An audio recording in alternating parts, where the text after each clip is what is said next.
like this anymore. I don't want our words to start a war. I'll take a step back so we can try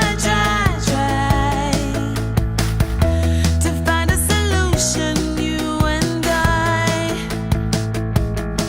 'Cause you mean that much to me. I don't have to win, that's just fine. We'll sort it all out, it just takes time. You mean more to me than winning the fight. I'm letting it go, yeah, I don't have to be right. So let's give peace a try.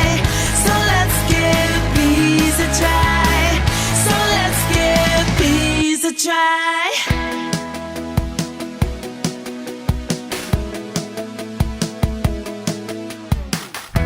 Seems like we've been down this road before.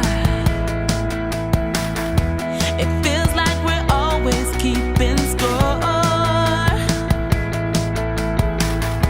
I can't let you go until we try. Beginning again, you and I. 'Cause it's worth it all to me.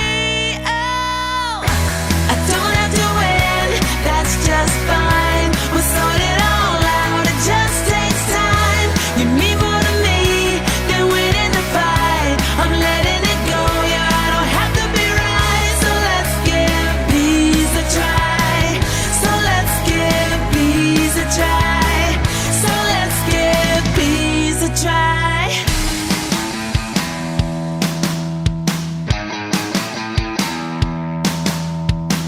I wanna build you up, and so I'm giving in. I wanna build you up, and so I'm giving in. Because it's not about whether or not I win, 'cause you mean more to me than that. I wanna build you up, and so I'm giving in. I wanna build you up, and so I'm giving in.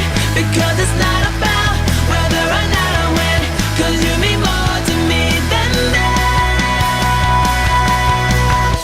I don't have to win, that's just fine. We'll sort it all out, it just takes time. You mean more to me than winning the fight. I'm letting it go, I don't have to be right. So let's give peace a try. So let's give peace a try. So let's give peace a try. I don't have to win, that's just fine. We'll sort it all out, it just takes time. You mean more to me than winning the fight. I'm letting it go, I don't have to be right. So let's give peace a try. So let's give peace a try. So let's give peace a try. I wanna build you up, and so I'm giving in. I wanna build you up, and so I'm giving in. I wanna build you up, and so I'm giving in. So let's give peace a try.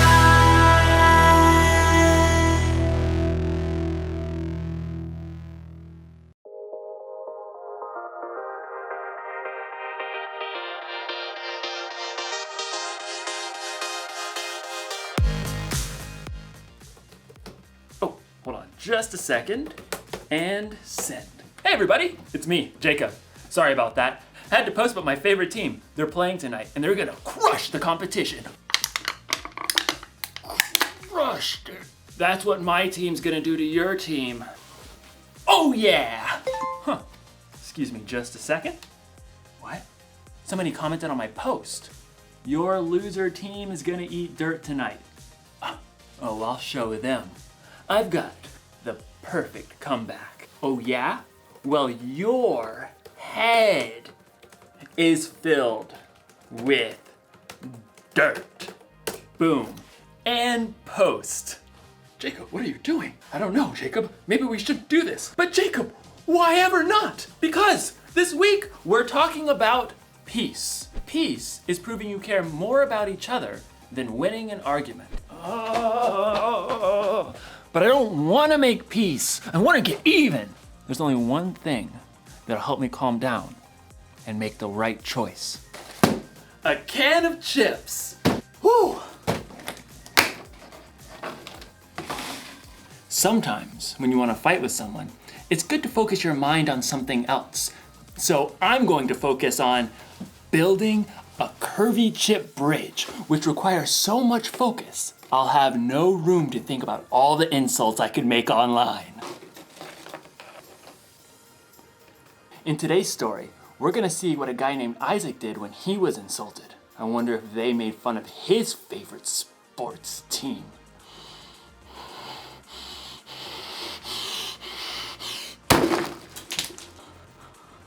Oh, no. Guess I'm gonna need to focus a little bit more. I'd better start over. See you on the other side. The Bible. It's 66 books of history, stories, letters, and poetry that fit together to form God's one big story. The epic adventure of how He created us and loves us so much that He made a way to rescue us. As we travel through the Bible, from Genesis to Revelation, we discover people who met God and found their lives changed forever. Now, for an amazing story, inspired by the book of Genesis, chapter 26. Hello everyone, welcome back to another Sunday service. I'm so excited to be here with you guys.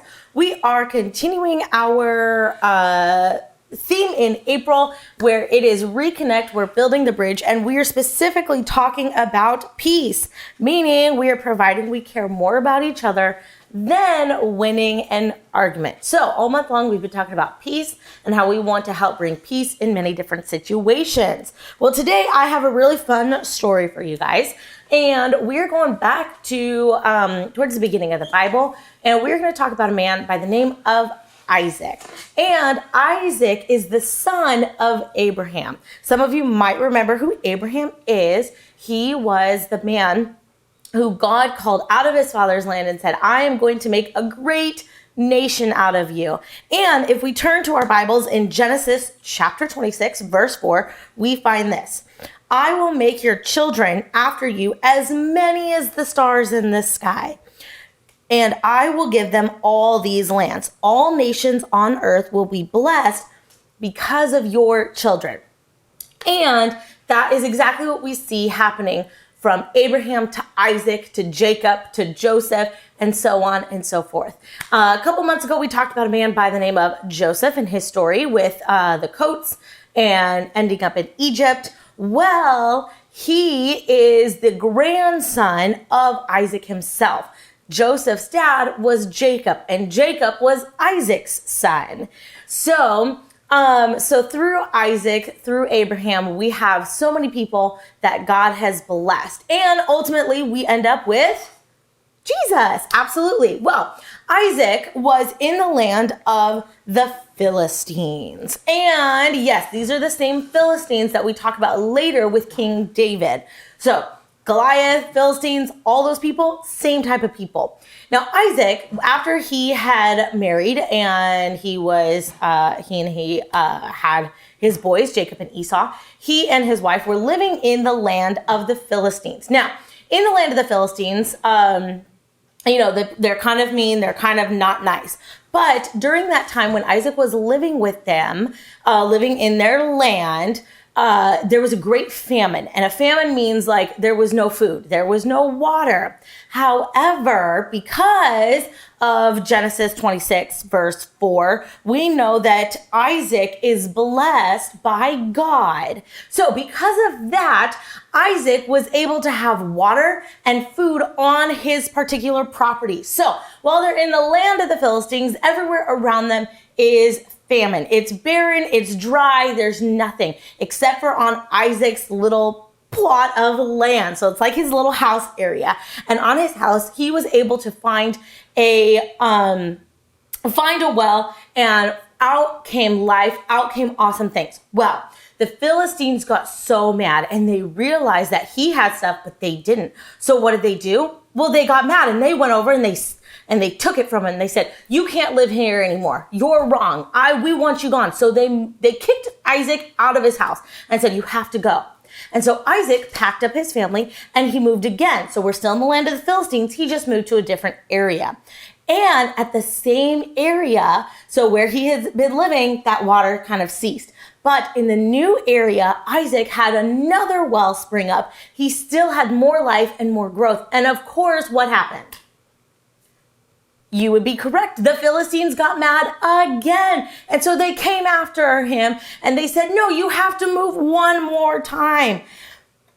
And Isaac moved again and again. All around the land, it's famine, it's barren. There's no water, there's no good things. And yet, what happens? Dun, dun, dun, dun, dun. Isaac moves yet a third time and he finds water. Absolutely. So Isaac finally finds water. And at this point in time, the king of the Philistines came over to Isaac and said, hey, I want to make a peace treaty with you.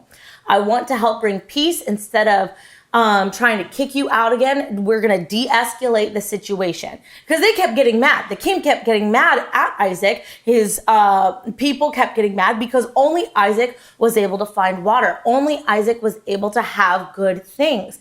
And the Philistines were not. And remember, from Genesis 26:4, we know that Isaac is blessed by God. And because he is blessed by God, of course he has water. And so the Philistines were like, you know what? Rather than get mad, get angry, and try to win, they said, you know what? Let's make a treaty with Isaac. And so they built a relationship. They built a friendship that they could live together, that Isaac could still stay in the land of the Philistines. He helped make sure that the Philistines had water. And it's the same thing for us. As we think about sometimes in our own life, we should probably act more like Isaac. So where we're like, you know what? Okay, instead of getting mad when somebody tries to take something from us or tries to move us out, we go, you know what? That's okay. And we peacefully just move on. And sometimes if things get a little heated, we might want to think like the king of the Philistines towards the very end, not at the beginning. We don't want to get mad, but we do want to make sure that we're helping to bring peace amongst other people. And that's what Jesus asks us to do. He helps us to make sure that we're bringing peace. Rather than trying to win the argument and be right, he wants us to help bring peace. So let us be like Isaac this next week when things might start to get heated. Maybe somebody wants to take something from you. Remember what Isaac did. Be calm, be peaceful, and you know what? Try and work the situation out. That's all the time we have for today. I love you guys. I'll see you all next week for another story time. Let's go ahead and see what our friends are up to. The Philistines insulted Isaac when they sailed right in and took over his wells, causing him to move 3 different times. Truth is, Isaac had a right to be angry, and he knew he was strong enough to crush the Philistines. But Isaac also knew that he could make peace simply by digging another well. And in the end, the Philistines made a peace treaty with Isaac. Being strong doesn't mean you have to fight. And making peace doesn't make you weak. Think of Jesus. He was stronger than any of us. But he allowed himself to be arrested and put to death on a cross so he could make peace with all of us once and for all. You're not weak when you make peace. When you choose to hold your temper and stay calm instead of losing it, you show others how strong you really are. So here's the one thing to remember today. You can show you care about others by walking away from a fight. Don't get me wrong, there are definitely times to stand up for yourself and to stand up for other people. A grown-up you trust can help you know when. But sometimes, the best way to build a bridge to someone else is to walk away. Look at this. Ta-da! Isn't it a thing of beauty? See, building this helped me just calm down a bit. I don't even care about getting revenge. I just want to enjoy the game. Go team, go! Walk away, win! Yeah! Woo? No, that doesn't feel right. That's for off the field. See you next time.